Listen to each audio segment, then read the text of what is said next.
You will hear a conversation between a psychiatrist in the medical centre of the college and a new student. First, you have some time to look at questions 1 to 4.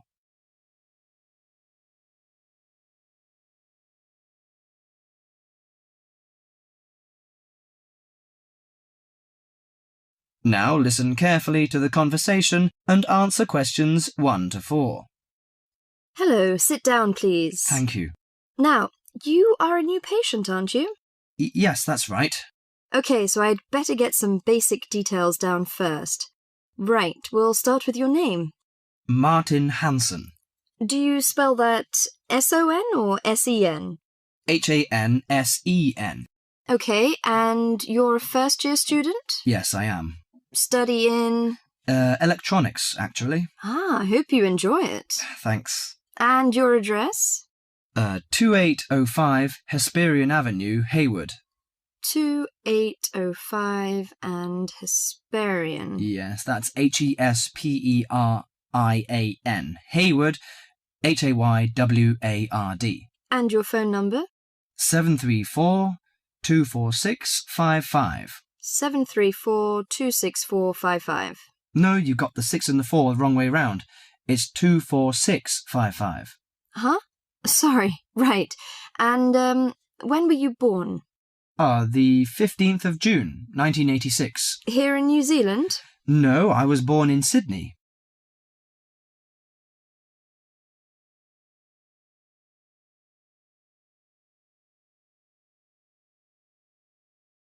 Before you hear the rest of the conversation, you have some time to look at questions 5 to 10.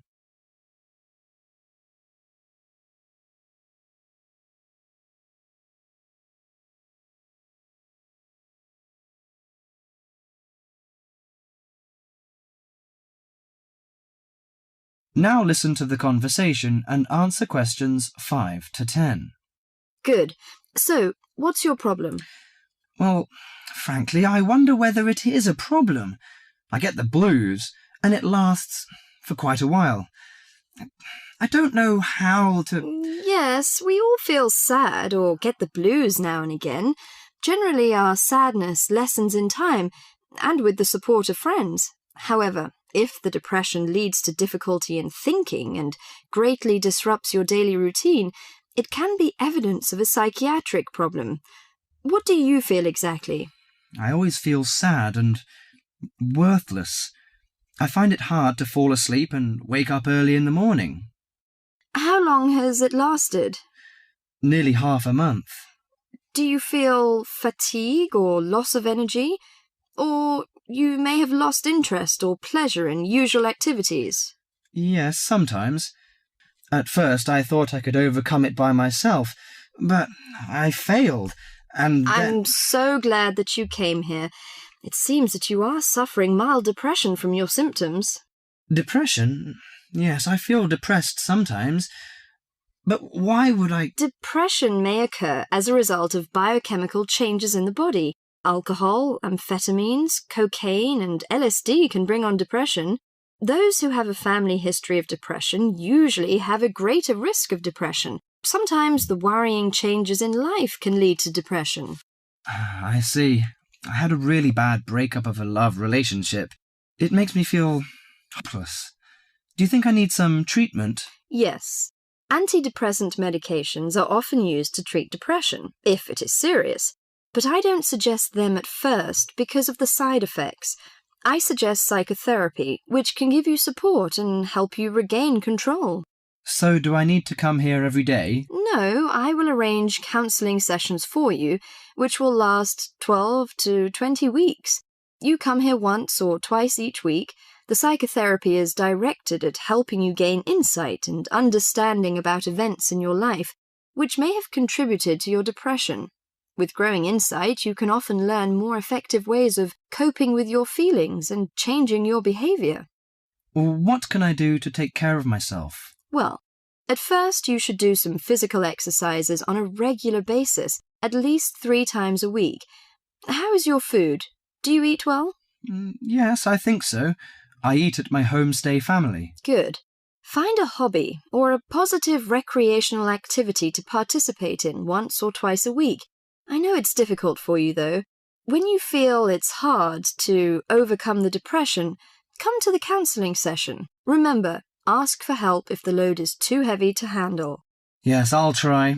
So, when will my counselling session begin? I'm going to arrange that for you. That is the end of part 1. You now have half a minute to check your answers.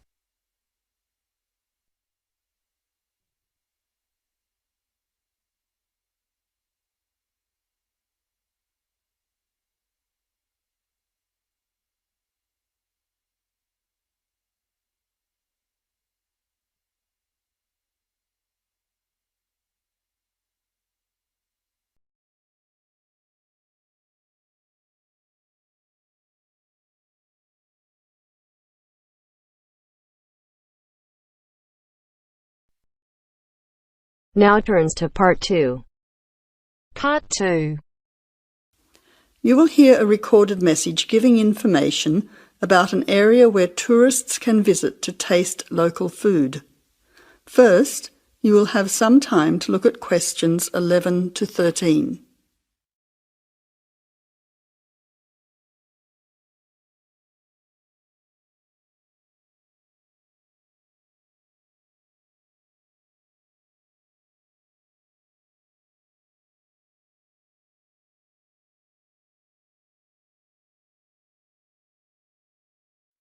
Now listen carefully to the first part of the message and answer questions 11 to 13.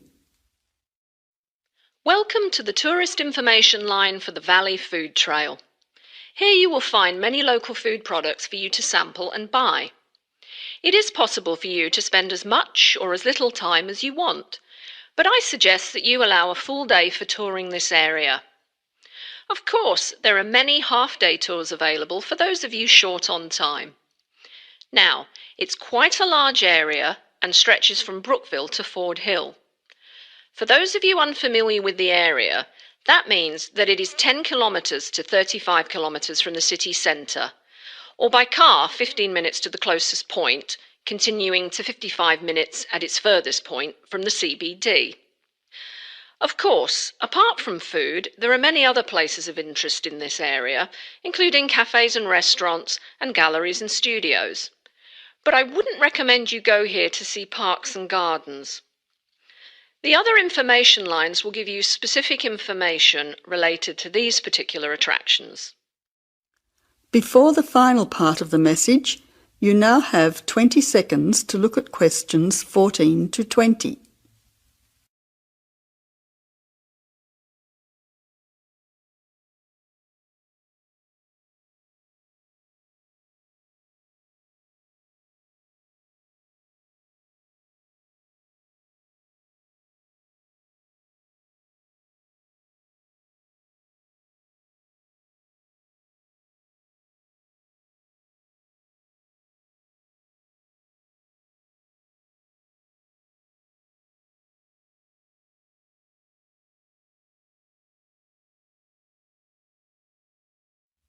Now answer questions 14 to 20.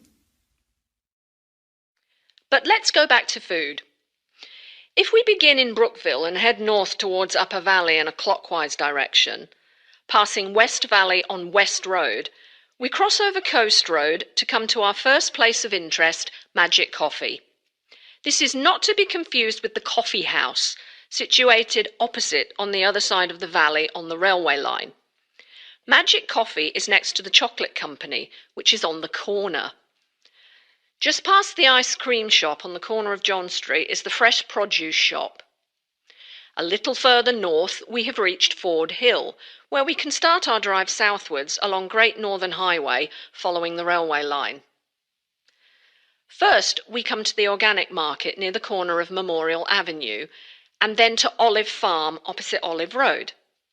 Just before we come to the next street crossing, we see the Honey Pot, which is practically opposite the coffee house. There is another chocolate company which sells nougat as well, just nearby. Following the railway line along Great Northern Highway, we return back to Brookville. Now, as I have said previously, if you only have a few hours to spare, there are several places that you shouldn't miss. The two chocolate places make equally nice chocolate, but the factory has the added bonus of nougat, unlike the company. Of course, everyone loves ice cream, especially unusual flavours such as coffee and nougat, so the ice creamery is definitely worth a visit. And while the coffee house sells expertly made hot drinks, including hot chocolate, I think your time would be better spent sampling the many products on offer at the organic market. Well, I hope you enjoy your time visiting the Valley Food Trail and enjoy all the wonderful local foods on offer.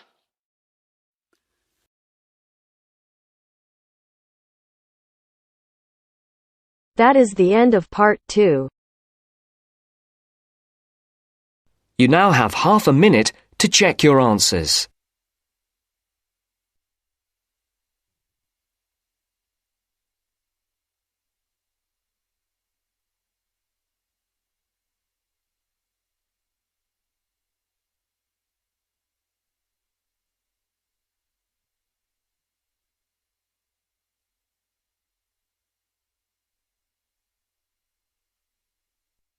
Now turns to part 3.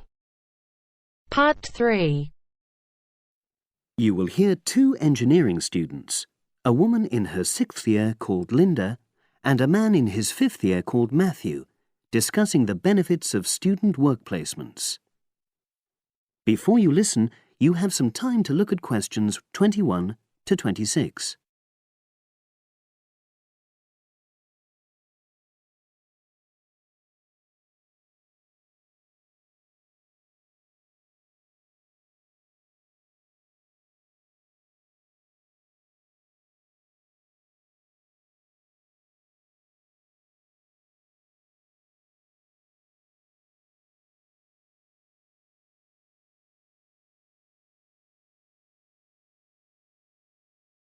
Now listen and answer questions 21 to 26. Hi, Linda. Can you spare a few minutes? Hello, Matthew. No problem. I just wanted to talk to you about temporary work placements. I've never really thought there was a good reason for doing one. I've got some savings, so I don't really need the money at the moment. But I've had an email from the university about a vacancy that looks quite interesting. You did a placement last year, didn't you? I did, yes. In my case, I wanted to find out if I was making the right career choice before I began applying for permanent jobs. I thought I wanted to work in car manufacturing, but I wasn't sure, so I applied to Toyota. What was the application process like? Lengthy. There were a lot of different parts to it. The dullest one was a psychometric test. You know, when you have to answer loads of questions about yourself. And you're trying to guess what's the best thing to say. Yes. Then there was an activity that we did in groups, which I found really fascinating. Engineers are renowned for being a bit unsociable, but I thought we made a great team. And we had an individual task too. We had to sort through various business documents and prioritize them. It was just like what you have to do as a student, really, just with different content. What exactly were you doing on the placement?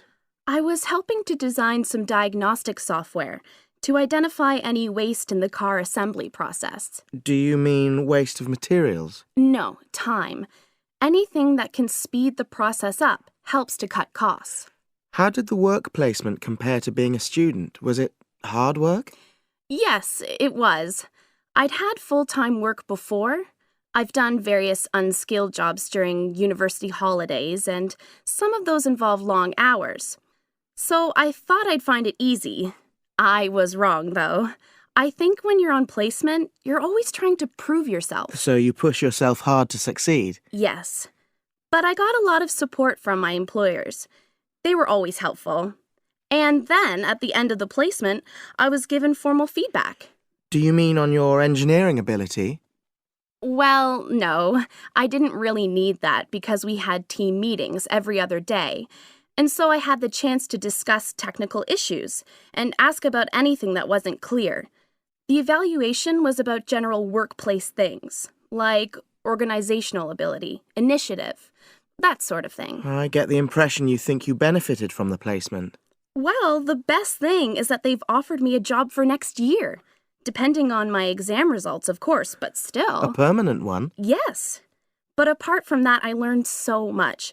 The industrial environment was much more demanding than the academic one, so my general skills improved, like time management, meeting deadlines. And on the technical side, I learned new software packages, like MS Project. Well, I think you've convinced me that work placements are worthwhile, but while you're here, can you give me advice on something else? Before you hear the rest of the conversation, you have some time to look at questions 27 to 30.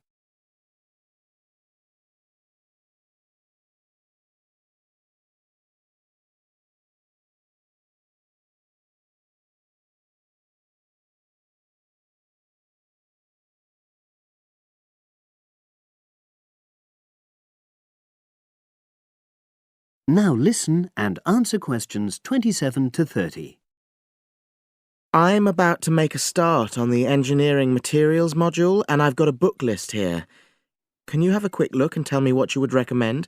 That's if you can remember. Let's see. I do remember some of them. Yes, this one, The Science of Materials. I found the subject quite hard generally, but this book is very accessible, so it suited me.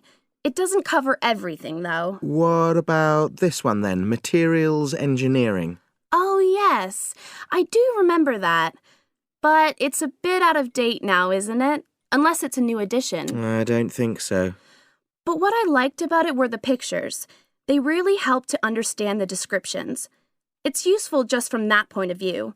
Let's see, what else? Oh, yes, that one there, Engineering Basics.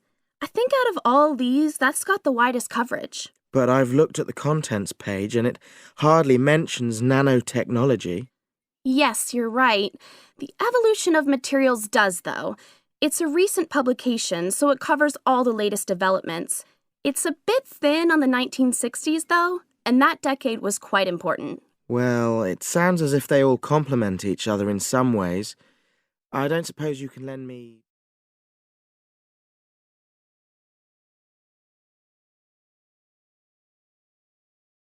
That is the end of part 3.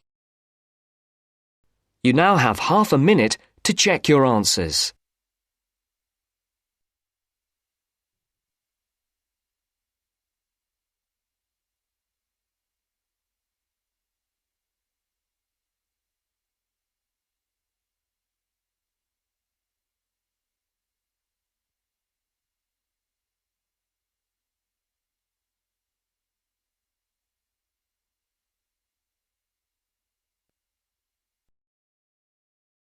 Now turns to part 4.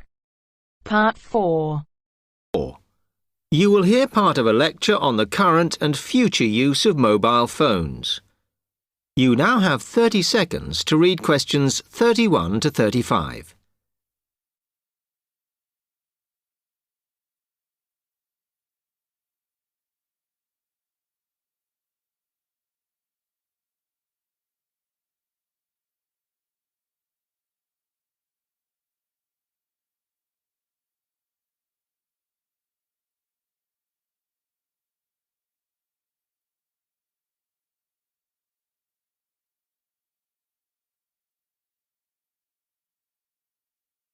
Okay, now today we're looking at changes in communication, and specifically changes that have just happened or are likely to happen in the next few years.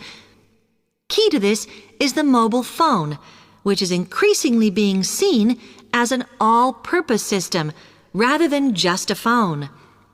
If you only use your phone for texting and making calls now, you will be amazed at how you'll be using it in the future.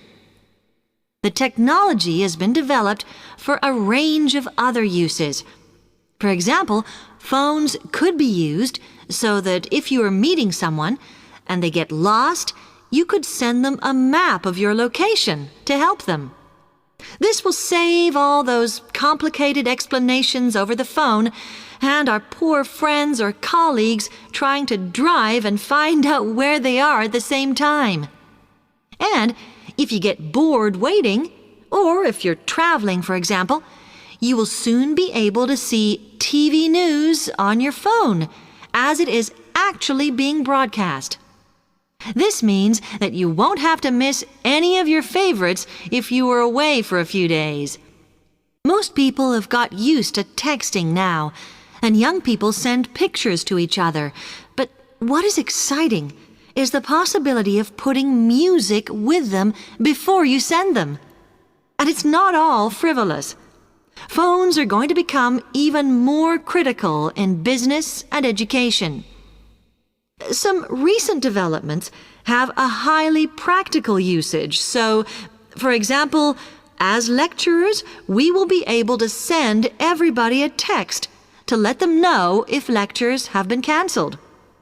And the new phones could have a further use in education, as well as business, as they will enable us to go to any destination, such as when we are doing a field trip, for instance, and from there to send data directly to a computer so that we can access it when we get home. This means we will no longer be limited by what the phone can store. You now have 30 seconds to read questions 36 to 40.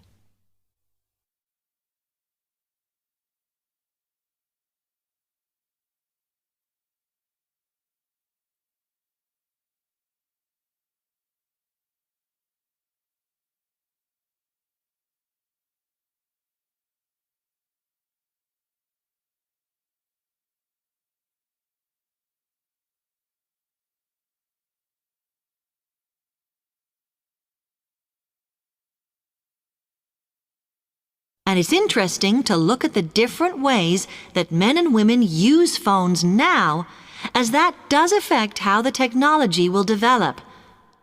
Some research has been done on how people use phones, and some of the results are surprising. One of the increasing usages of mobile phones is to get all sorts of data, such as phone numbers, the weather, train times, etc. And while there's been an attempt to set up connections with things that women might be interested in accessing, it is overwhelmingly men who do this. But what about the traditional use of a phone? To speak to people? I suppose we would predict that it is mainly women who use phones as a method of contact for friends and family, but, in fact, the genders exploit this facility equally. I've spoken about the increased business usages that phones will offer, and I suppose we would associate this usage with men. The survey picked up, though, that women are often working from home or catching up with work in the evenings, so they use phones in this way as much as men do. Most of us are aware we can store photos on our phones. It's an ideal method of capturing a moment wherever you are. Women tend to be the group that keep photos on their phones, but it seems that men use their phones to actually take pictures much more than women do. And of course, all this knowledge affects the marketing that the companies will do in order to sell the phone.